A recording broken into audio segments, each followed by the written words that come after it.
పడింది. Okay okay, కొంతమంది reverse tender లో పాల్గొని వాళ్ళకు కూడా ఇచ్చి చేయమని చెప్పారు. ఓకే తర్వాత ఏం చేశారంటే 3 రకాల ఇళ్ళు ఉన్నాయి. ఇందాక చెప్తుంటే విన్నాను, 300 చదరపు అడుగులు ఒకటి, ఉమ్, అది 1 బిహెచ్కే అంటారు.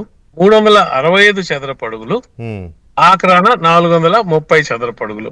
ఉమ్, అప్పట్లో మొదట ఈ స్కీమ్ స్టార్ట్ అయినప్పుడు చంద్రబాబు నాయుడు గారి ప్రభుత్వంలో ఉమ్, 300 చదరపు అడుగులది 2,65,500 రూపాయలు పెట్టారు. ఉమ్, ఓకే, ఈ 2,65,500లో 500 రూపాయలు అప్లికేషన్ ఫీ, ఉమ్, 2,65,000 వాళ్ళు అప్పు తీసుకోవాలా, లేదు వాళ్ళు సొంత డబ్బులు కట్టుకోవాలా. ఉమ్, ఈ 360 చదరపు అడుగులు ఏదైతే ఉన్నాయో, 365 చదరపు అడుగులు రెండో రకం, వాటికి 50,000 అప్లికేషన్ ఫీ, 3,15,000 అప్పు తీసుకోవాలని చెప్పారు. ఉమ్.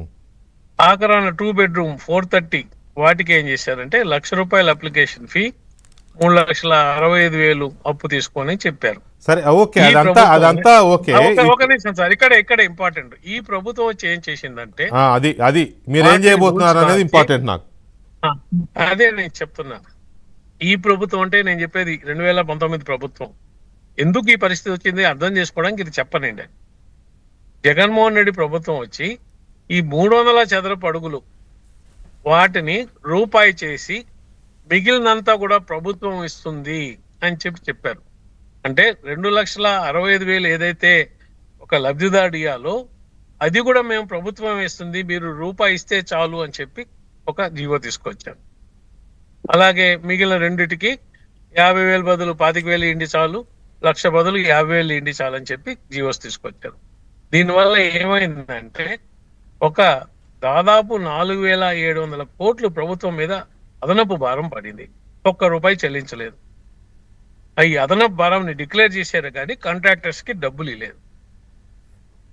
తర్వాత ఏం చేశారు, ఎవరైతే ఈ 365 చదరపు అడుగులు 430 చదరపు అడుగులు లబ్ధిదారులు అప్లికేషన్స్ పెట్టారో వాళ్ళ పేర్ల మీద రుణాలు తీసుకున్నారు. ఆ తీసుకున్న రుణాలని ప్రభుత్వం పక్కకు మళ్ళించింది. సో ఇవాళ నేను అడుగుతున్నది అదే. ఇప్పుడు గవర్నమెంట్, జగన్మోహన్ రెడ్డి గవర్నమెంట్ లబ్ధిదారులకు తెలియకుండా లబ్ధిదారుల పేరు మీద 1,000 కోట్ల రుణాలని బ్యాంకుల నుంచి ఎత్తేసింది. ఈ ఇళ్ల పేరు చెప్పి ఎత్తేసిన రుణ సొమ్ముని తీసుకెళ్లి ఏ పప్పు బెల్లాలకో తను వాడుకున్నది. ఇప్పుడు ఆ అప్పంతా లబ్ధిదారుల పేరు మీద ఉంది. నేనేం అడుగుతున్నానంటే ఇప్పుడు మీరేం చేయబోతున్నారు అని స్ట్రైట్ ఇక అయిపోయింది. జగన్మోహన్ రెడ్డి భాగవతం మనకు తెలుసు, అయ్యింది. చెప్తాను సార్, మీరేం చేయబోతున్నారు? మొదటి డిసిషన్ ఏం తీసుకున్నామంటే, ఎవరు తీసుకున్నా అది జగన్మోహన్ ప్రభుత్వం ఇంకో ప్రభుత్వము, ప్రభుత్వం ఆ డబ్బులు తీసుకుంది కాబట్టి ఎవరికైతే ఇల్లు రాలేదో వాళ్ళందరికి ఈఎంఐలు ఇప్పటి వరకు ఈ ప్రభుత్వం కడుతున్నది. ఇప్పటికి 238 కోట్ల రూపాయలు కట్టాము.